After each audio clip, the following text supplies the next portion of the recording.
에듀윌 유료 회원만의 남다른 서비스.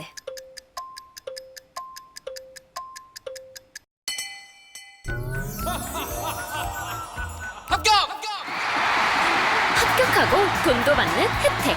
오직 에듀윌 유료 회원에게만. 에듀윌. 무료 합격! 안녕하십니까? 자, 이번 시간에는 지난 시간에 이어서 경제, 산업 파트 마지막 남아있는 몇 개의 주제 살펴보고요. 다음 파트인 사회, 환경까지 해보도록 하겠습니다. 자, 먼저 경제, 산업의 7번째 내용이네요. 자, 9월부터 건강보험료 지역 가입자들은 한 65% 정도가 보험료가 줄 걸로 기대되고 있습니다. 9월부터요, 건보료 부과체계 2단계 개편안이 적용이 되는데요. 건보료는 크게 직장 가입자와 지역 가입자로 나누어지는데요. 둘 중에 이제 하나가 되는 거죠. 그래서 직장 다니면 직장 가입자, 개인 사업을 하거나 뭐 그렇지 않은 다른 소득이 있으면 지역 가입자. 그 중에 이제 지역 가입자의 건강보험료가 조금 줄 걸로 보고 있습니다.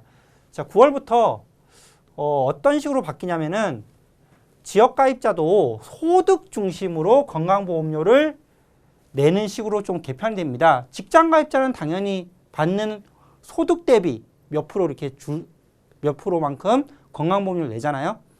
근데 지역 가입자는 그전에는 소득도 있었는데 재산도 함께 봐서 전체적으로 봐서 건보료를 부과했거든요. 그러니까 직장 가입자랑 형평성의 차이가 나죠. 그래서 재산이 아니라 이제는 직장 가입자와 동일하게 소득 중심으로 좀 건보를 부과하겠다. 그전에는 소득 말고도 주택, 재산이죠. 자동차, 재산이죠. 이런 재산 때문에 아무래도 직장 가입자보다 건보료 부담이 조금 더 크다는 그런 문제가 있었어요. 그래서 어떻게 바뀌느냐? 한 번에 확 바뀌는 건 아니고 단계적으로 지금 개편안이 적용이 되다 보니까 우선 재산 기준으로는요. 남아있어요. 재산도. 그래서 한 시가 1억 2천만 원, 공시지가로 한 8,300만 원 이하의 집에 대해서는 건보료 안 매기겠다. 그러니까 시가 1억 2천 이상은 여전히 재산에 대한 건보료 부과가 있다는 거죠. 자동차 같은 경우가 가장 큰데요. 4천만 원 이하의 차량에 대해서는 이제 4천만 원 미만이죠. 미만의 차량에 대해서는 건보료 부과 안 합니다. 그전에는 작은 차여도 그 차이가 있기 때문에 건보료 부과가 좀 됐거든요. 근데 이제는 4천만 원 미만에 대해서는 건보료 부과 안 하고 4천만 원 이상 고가 차량에 대해서만 건보료를 부과하겠다. 그래서 차량 가입 같은 경우는 이제 매년 정부가 이제 산출해가지고 연식별로 매기고 있어요. 그 기준에 따라서 평가를 하게 됩니다. 자동차 기준이 많이 빠지겠죠. 그죠? 자, 그 다음 피부양자 자격 상실 기준은 오히려 강화합니다. 자, 이거는 이제 좋은 내용인데 이건 좀 안 좋은 내용이라고 볼 수도 있겠죠. 건보료를 부과한다는 거니까. 직장 가입자 밑에 부모님들 같은 경우는 또는 자녀분들이 이제 피부양자로 등록이 돼가지고 건보료를 안 내는 경우, 그러니까 직장 가입자에 등록된 그 직장인이 전체 건보료를 내는 경우가 있었는데 그걸 피부양자라고 하는데 그렇게 이제 피부양자로 직장 가입자 밑에 등록이 된 경우에도 만약에 그 피부양자가 연소득이 그전에는 3,400만 원 넘으면은 피부양자가 아니라 지역가입자로 떨어져 나오게 됐는데 이제는 2천만 원만 넘으면 떨어져 나오게 됩니다. 실제로 소득이 있다는 거잖아요. 그죠? 2천만 원. 적은 소득은 아니죠. 그 다음 직장 가입자 중에서 자, 이자 배당 소득이 2천만 원 또 넘는다. 그러면은 건보료를 추가 징수합니다.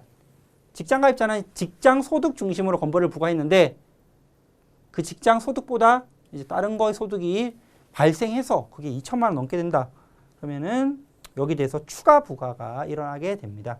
자, 이런 식으로 이제 덜 받는 사람과 더 내는 사람이 덜 내는 사람과 더 내는 사람이 생기게 되는 거죠. 자기가 어디에 해당하는지 한번 체크해 보시면 될 것 같습니다. 자, 그 다음 이제 경제산업의 마지막 내용이네요. 자, 좀 좋은 소식입니다. 자, 우리나라 조선 산업이 상당히 지금 침체 위기를 많이 겪었는데 원래 세계 1등이었잖아요. 다시 이제 4년 만에 세계 1위를 탈환했습니다. 자, 기준은 이제 수주량 기준이에요. 자, 상반기만 봤을 때 누구의 수주량이 4년 만에 1등했더라. 자, 주로 이제 LNG선 중심으로 수주가 많이 일어났습니다. 우리가 특히 이 LNG선이 강하거든요. 고부가가치 선박이기도 하고 고기술력이 들어가는 선박이기도 합니다. 일반적으로 이제 일반 그런 배들, 이런 고부가치 배가 아니라 그냥 물건 나르는 그런 배들은 중국을 따라가기 쉽지 않아요. 중국 조선이 거의 이제 웬만한 수주 물량 다 가져갑니다. 근데 좀 기술력이 요구되는 이런 LNG선 이런 것들은 우리나라가 아직까지도 건재하다. 그래서 이 LNG선 발주가 많았는데 이거를 우리가 많이 싹쓸이하면서 전체 수주량의 지금 45%를 우리나라가 가져가게 되었다. 그래서 2018년 상반기 이후 4년 만에 상반기로는 이제 누계 수주량이 이번이 우리가 1등했다. 그래서 특히 상반기 발주한 LNG 운반선이 많았는데 그 중에 89척 중 우리가 63척 거의 70%를 넘게 수주했고요. 다행인 것은 하반기에도 카타르 프로젝트라는 게 있습니다. 이걸 중심으로 해서 LNG선 발주가 계속 일어나서 수주 강세가 지속된다는 거.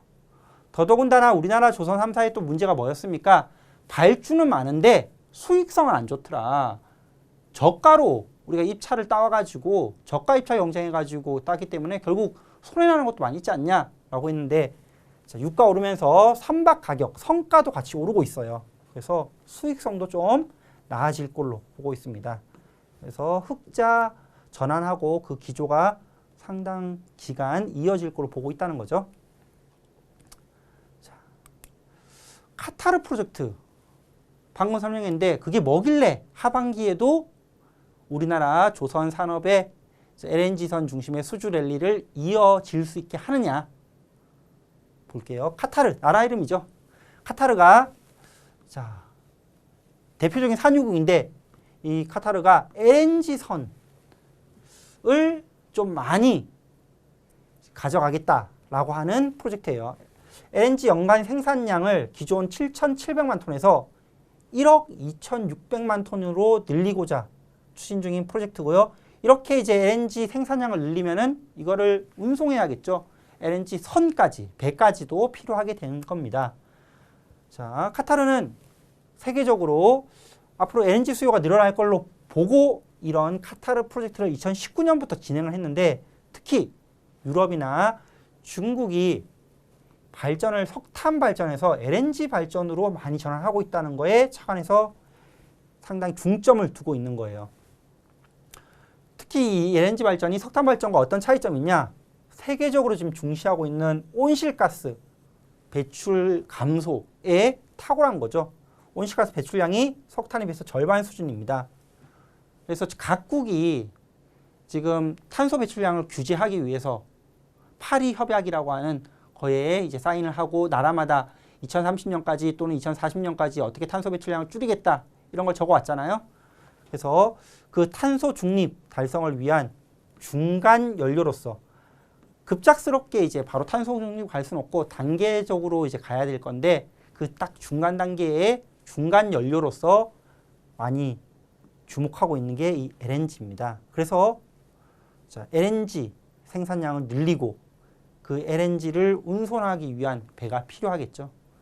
그래서 이제 이 카타르의 대표적인 국영업체 카타르 에너지가 우리나라와 어떤 계약을 했냐? 2020년에 국내 조선 3사, 현대중공업, 삼성중공업, 대우조선해양 그리고 중국과도 하겠죠. 중국이 배를 많이 만드니까. 그래서 2020년에 선박 슬롯 계약을 체결했습니다. 슬롯 계약은 이제 우리가 배 수주할 거니까 배 만드는 도크 미리 우리가 예약할게 라는 거예요. 사전 계약이라고 보시면 되겠습니다. 그래서 당시에 이제 116척을 슬롯 계약했는데 우리나라와는 100척, 중국과는 16척, 우리나라가 거의 싹쓸이했죠. 그래서 한 23조 원 정도 우리가 예약을 받았습니다. 이런 것들이 지금 하반기에도 순차적으로 계속 이어질 거다. 수주량이 이어질 거다라고 보고 있는 거죠. 그래서 상당히 긍정적인 소식을 끝으로 경제 산업 파트는 정리하도록 하겠습니다. 자, 다음 내용은요. 사회 환경입니다. 어떤 내용이 있는지 간략하게 먼저 살펴보겠습니다. 자, 문재인 정권 때의 탈원전이 주요 이제 정책이었다면 그거를 폐기하고 윤석열 정부는 다른 방식으로 어떤 전력을 만드는 거를 생각을 하고 있습니다. 탈원전 공식 폐기.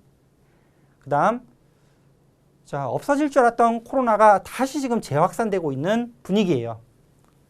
그리고 또 하나의 전염병 바이러스라고 하고 있는 뭐가 지금 우리나라에도 첫 확진자가 발생했습니다. 뭐죠? 원숭이 두창이죠. 아프리카의 풍토 바이러스 중에 하나인 원숭이 두창이 또 문제가 되고 있는 상황이고요.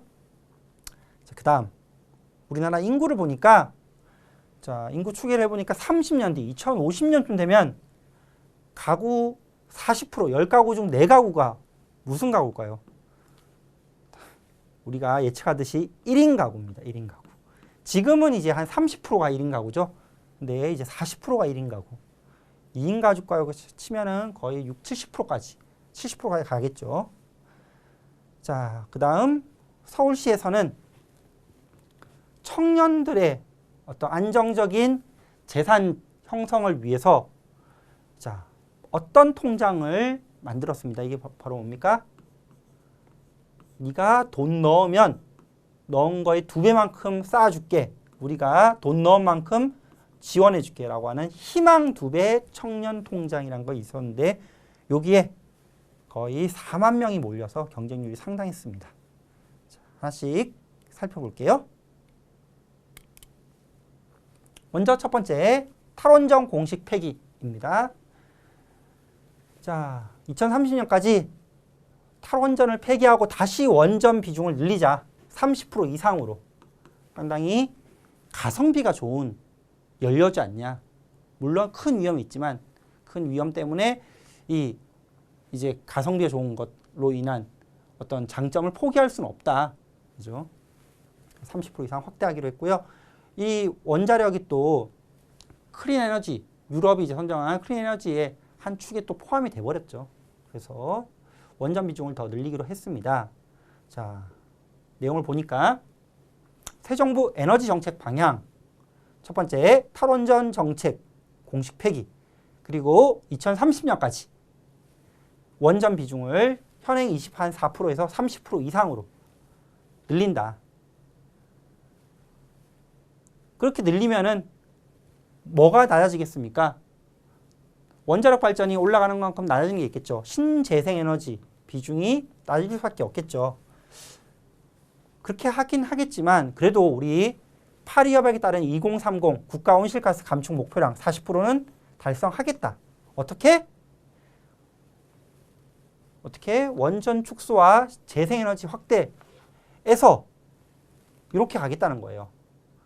자, 원전 늘리고 재생에너지는 축소하지만 에너지 믹스 정책을 활용해서 2030 온실가스 감축 목표 40%는 달성하겠다. 잠깐만 에너지 믹스 정책 이런 것들을 이제 살펴봐야겠죠. 자, 다음 페이지에 이 내용이 있습니다. 그 다음 이제 원전 확대를 할 건데 그러면은 어떤 것들이 지금 지어질 계획인지 30%까지 확대되는 그런 배경을 보면은요. 자, 신한울 3, 4호기 건설을 멈췄었는데 신한울 3, 4호기 건설 재개. 그래서 2024년에 착공을 예상하고 있습니다. 착공이란 것은 이제 삽 뜨는 거예요. 공사 시작. 준공은 공사 완성이고요. 자, 그래서 이 신한울 3, 4호기를 이제 공사를 시작하려고 하는데 이거 하려면은 환경 영향 평가라는 걸 받아야 되는데 이거 받는데 시간이 꽤 걸리니까 이걸 최대한 단기간 내에 실시해서 2024년에는 공사 시작할 수 있게 준비하고 그리고 현재 상황을 살펴보니까 3, 4호기는 이제 건설을 시작하는 거고 건설하고 있는 1, 2호기도 있겠죠. 신한울 1호기는 올해 하반기에 그리고 2호기는 내년 하반기 그 외에 신고리 5, 6호기는 2014년과 2025년에 준공이 예상되어 있습니다. 그러니까 이렇게 이제 2025년까지 지금 보면은 한 4개가 신한울 1, 2호기와 신고리 5, 6호기, 4호기가 지금 준공이 예정되어 있고 여기 이제 돌아가겠죠. 그렇게 되면은 2030년까지 그 외에 신한울 3, 4호기까지 하면은 총 한 28호기까지 지금 기존 정부 18호기에서 한 28호기까지 지금 증가할 예정입니다. 그러면은 이제 원전 비중이 한 30% 이상 확대되지 않겠냐? 이렇게 보고 있는 거죠. 지금 한 10개 정도 더 지을 거다 라고 볼 수 있겠습니다. 여기 있는 수치를 보면 한, 둘, 셋, 넷, 다 6개인데 좀 더 뭐 늘어나는 게 있겠죠. 작은 원전들이 있을 거라고 보여집니다. 자, 이게 어떤 거냐? 독자 SMR이라고 하는 건데요. 자, 볼게요. 이렇게 지금 현재 원전 산업이 상당히 죽어 있는데 복원을 하겠다. 그래서 조기 일감 창출, 복원 내용에 어떤 것들이 있냐? 우리 잘 알고 있는 원전을 한 10개 정도는 수출해보자. 그리고 작은 원전이라고 하는 SMR을 더 개발하자. 자, 뭐냐? 독자 한국형 소형 모듈 원전입니다. 소형, 스몰 모듈 리액터, SMR. 요게 앞으로 수출이 좀 잘 될 것 같다. 이런 거예요. 그래서 대규모 원전의 어떤 위험성이 있기 때문에 소규모 원전을 좀 더 개발해서 이걸 수출해보자. 이런 거고요. 자, 에너지 믹스라고 있죠. 향후 정책 방향이. 자, 그래서 에너지 믹스라는 게 뭐냐? 원자력 발전도 늘리지만 그거 외에도 좀 청정 에너지라고 할 수 있는 수소 산업을 육성하자는 겁니다. 수전해, 연료 전지, 수소 선박, 수소차, 수소 터빈 5대 핵심 분야를 정해서 이 수소 산업을 육성하면은 이제 화석 연료 수입을 많이 낮출 수 있지 않냐. 그래서 에너지 믹스 정책의 핵심 내용을 보니까 원자력은 좀 늘리고, 그죠? 반대로 아까 청정에너지라고 하는 그런 이제 청정에너지 같은 거를 기존에 이제 청정에너지라고 하면은 재생에너지를 낮추는데 이거 낮추는 대신에 수소를 좀 늘려서 전체적으로 2030년 탄소 배출량 목표를 맞추겠다라는 거예요. 자, 이게 에너지 정책의 핵심 방향이라고 보시면 되겠습니다. 자, 밑에 키워드 문구로 한국형 소형 모듈 원전 SMR, 스몰 모듈러 리액터 SMR. 대형 원전의 10분의 1에서 20분의 1 이하의 전기 출력 100에서 300메가와트 E급 이하의 소형 원전, 작은 원전이다. 이런 게 앞으로 많이 늘어날 것 같다라는 거죠. 그래서 우리가 추진해야 할 방향 중에 하나라고 볼 수 있겠습니다. 자, 이렇게 에너지에 대한 얘기 해봤습니다. 자, 다음 내용은요. 코로나 재확산입니다. 신규 확진자가 지금 계속 늘어나고 있죠. 42일 만에. 자, 이 자료 작성했을 때도 최대였는데 지금 계속 늘어나고 있는 상황이에요. 자, 7월 5일 날 약 한 1만 9천 명, 지금 2만 명, 3만 명, 4만 명, 5만 명 계속 늘어나고 있죠. 이게 뭐 10만 명에서 20만 명 정도가 피크가 될 거다라고 지금 보고 있는데요. 계속 늘어나고 있고요. 누적으로는 지금 1,800, 1,900만 명 이렇게 있는 상황입니다. 더 문제는 감염 재생산 지수예요. RT라고 하는 이 감염 재생산 지수 1.05. 자, 이게 뭐냐? 밑에 보니까 확진자 한 명이 몇 명한테 전파시키느냐? 이게 이제 한 명을 넘어섰습니다. 이렇게 되니까 1을 넘어가니까 이제 한 명이 한 명 이상을 증가시키니까 신규 확진자가 급격하게 증가하는 모습이 나타나는 거죠.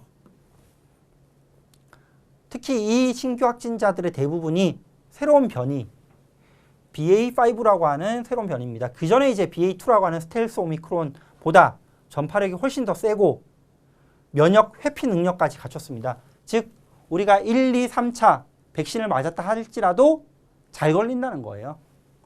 그래서 BA.5라고 하는 이 하위 변이가 조만간 우세종이 되면서 확산세를 이끌 것으로 보입니다. 다만 이제 중증 화율이 낮기 때문에 지금 몇몇 분들은 이제 강한 독감이다, 좀 힘든 독감이다, 뭐 이렇게 생각하시는 분들도 있죠. 그죠? 그리고 이제 그렇기 때문에 우리가 감염에 대한 그 1급, 2급이라고 매기는 전염병 위험 수치에서도 1급에서 2급으로 내려온 다음에 다시 1급으로 안 올라갔잖아요. 중증화율이 낮기 때문에. 자, 그런 상황입니다. 그 다음 이 코로나 말고 또 하나의 지금 전염병으로 약간 이게 앞으로 문제가 되지 않을까 하는 게 있죠. 원숭이 두창입니다. 국내에도 드디어 첫 확진자가 나타났어요. 자, 인천공항으로 귀국한 내국인 A씨가 확진 판정을 받았습니다. 그래서 우리나라도 이 원숭이 두창 확진자가 생겨나면서 감염병 위기 수준을 좀 주의로 격상을 했고요. 좀 더 강화하자라고 지금 하고 있는데 이 원숭이 두창이 뭐냐? 원래는 이제 이게 아프리카에 있었던 병이에요. 풍토병이 된 바이러스입니다. 아프리카에 있었던 바이러스인데 이게 세계적으로 지금 확산하고 있다는 게 문제죠. 지난 5월 7일 날 영국에서 발병 보고가 있었고 그 외의 아프리카 외의 여러 지역으로 지금 확산되고 있습니다. 다행히 코로나 바이러스와 차이점 뭐냐면 이거죠. 공기 전파입니다. 공기 전파가 별로 나타나지 않는다. 따라서 전파력은 그렇게 강하지 않다라는 게 그나마 다행이죠. 하지만 치명률이 좀 높습니다. 3에서 6% 정도로 치명률이 높기 때문에 무시할 수준은 아니다. 감염되면은요, 발열, 두통, 근육통, 오한 등을 시작으로 발진까지 나타나고요. 이런 게 2, 4주간 지속된다고 하네요. 그래서 우선 다행인 게 공기 전파가 일어나지 않는다는 게 좀 다행이긴 하죠. 하지만 걸리면 치명률은 생각보단 높다. 그래서 주의 수준의 감염병 위기 수준으로의 방역을 지금 시행하고 있는 상황입니다. 다음 내용 볼게요. 자, 다음 내용은요. 매년 요맘때 한 7월 정도에 있는 거죠. 뭡니까? 자, 최저임금 결정이죠. 이번에도 최저임금위원회에서 최저임금을 결정했는데 자, 한 500원 정도 올랐나요? 그죠? 9,620원으로 내년 최저임금이 결정났습니다. 그래서 2023년 최저임금 시간당 9,620원. 월 환산하면 한 200만 원 넘었더라. 작년 9,160원보다 한 5% 정도, 500원 정도 올랐다.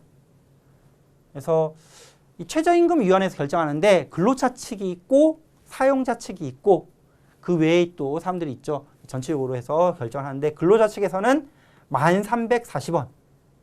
전 정권에서 10,000원 하기로 하지 않냐. 이번 정권 되면 더 올라야 된다. 1,340원을 제시했고요. 사용자 측은 그렇게 되면 우리 사람 안 쓸 거다. 못 쓴다. 우리나라 경쟁력도 떨어진다. 9,260원. 100원만 이제 올리기로 제시했는데 결국 이 사이에서 이제 협상이 이어지겠죠. 그래서 결국에는 요 사이인 9,620원에서 결정이 났습니다. 월급 209시간으로 환산하면은 200만 원은 넘었네요. 최저임금 조만간 이제 내년 내후년 되면은 내년쯤 되면은 10,000원이 되지 않을까 싶어요. 내년 이제 10,000원은 못 넘기고 막 9,990원 뭐 이 정도로 결정이 되지 않을까. 어쨌든 내년에는 이제 9,600원대로 올라갑니다. 자, 그 다음 내용이네요. 우리나라 이제 인구 통계에 대한 통계청 추계 자료가 나왔는데 30년 뒤 2050년에는 10가구 중 4가구가 1인 가구고 4인 가구는 거의 보기 드물겠다. 6%. 100가구 중 6가구 거의 없다는 거죠. 이렇게 줄어들 겁니다. 자, 통계청 2020에서 2050년 장래 가구 추계 발표 1, 2인 가구가 앞으로 더 늘어나고 3, 4인 가구는 많이 줄 것이다. 결혼도 기피하고 출산도 기피하더라. 그래서 결국 10가구 중에 40%가 1인 가구일 거다. 지금 보니까 현재는 1인 가구가 한 30% 정도죠. 근데 30년 뒤면 40%로 2인 가구는 현재 또 비슷한 한 30%대인데 이것도 30% 넘게. 그래서 보니까 얼마예요? 75%. 거의 대다수, 뭐 75%, 좀 많게는 한 80%까지 갈 수도 있겠죠. 10가구 중 7, 8가구가 1, 2인 가구입니다. 다 보이는 집들이 다 1, 2인 가구예요. 다 혼자 살거나 둘이 살거나. 그렇죠? 이렇게 많이 바뀔 거다라는 거예요. 그럼 이제 1, 2인 가구가 대부분이니까 사회의 문화적인 변화도 그에 갇혀서 바뀌겠죠. 더 문제는 1인 가구 중에 절반 이상이, 그럼 10가구 중 4가구가 1인 가구인데 총 10가구 중 2가구 이상이 65세 이상의 고령층이다 라는 거죠. 저도 이제 65세 이상의 고령층이 이때쯤 되겠죠. 이렇게 인구가 바뀌고 있다. 그러면 이제 아까 우리 전기요금도 4인 가구 기준으로 했는데 이제 4인 가구가 아니라 2인 가구 뭐 이런 기준으로 다 바뀌겠죠. 아니면 1인 가구 중심으로 바뀌겠죠. 자, 그 다음 내용입니다. 사회환경 파트 마지막 내용이네요. 서울시에서 청년들한테 희망 2배 청년 통장이라는 거를 이제 신청을 받았는데 한 7,000명 정도 모집에 4만 명이 몰렸습니다. 넘게 몰렸죠. 자, 약 6대1의 경쟁률을 기록했네요. 7,000명 모집에 4만 100명이 지원했고요. 지원했다고 이제 다 이런 희망 2배 청년 통장에 지원되는 건 아니고 10월 달에 최종 발표를 합니다. 소득, 재산 조회, 그리고 서류 심사를 거쳐서 최종 선정을 하게 되네요. 이게 어떤 통장이길래 이렇게 많이 몰렸지? 자, 일하는 청년들한테요, 2배만큼 자기가 넣은 금액에 해당하는 금액만큼 서울시가 지원금을 줘서 결국 2배 이상 받게끔 하겠다라는 거예요. 자, 일하는 청년들은 매월 10에서 15만 원 정도를 2년이나 3년 둘 중에 하나 선택해서 적립을 하게 되면은 서울시가 저축의 100% 네가 넣은 만큼 적립했다가 만기 때 결국 2배 이상, 이자까지 붙으면 2배가 넘겠죠. 돌려주는 자산 형성 사업입니다. 예컨대 15만 원씩 3년간 저축하게 된다. 내가 15만 원짜리 선택하고 3년을 선택해서 하게 되면은 자기가 저축한 금액이 총 540만 원인데 정부가 540만 원 더해서 1,080만 원 플러스 이자까지 주겠다는 거예요. 그렇죠? 자, 최종 선정이 되려면은 자격이 필요할 텐데 어떤 자격이 필요하냐? 자, 서울시 거주 만 18에서 34. 항상 청년의 대부분 기준이 만 34거나 만 39가 많아요. 그래서 이걸 좀 알아주셨으면 좋겠습니다. 정부에서 지원해주는 청년의 기준이 이런 2가지 경우가 많습니다. 그리고 일해야 되는데죠. 근로소득자여야 되는데 세전으로 월급이 255만 원 이하, 또 부모나 배우자 소득이 이 정도 연 1억 그리고 재산으로는 9억 미만 근로상태, 근로중이어야 되고 저축기간은 2년, 3년, 금액은 10에서 15만 원 둘 중에 하나 선택. 자, 이런 조건이 되면은 신청할 수 있고 그 중에 이제 최종 결과는 10월 달에 발표를 하게 됩니다. 자, 그래서 여기까지 해서 우리 사회 환경 파트 이번 시간에 정리를 다 해봤네요. 자, 다음 시간에는요, 국제 외교부터 해서 나가보도록 하겠습니다. 감사합니다.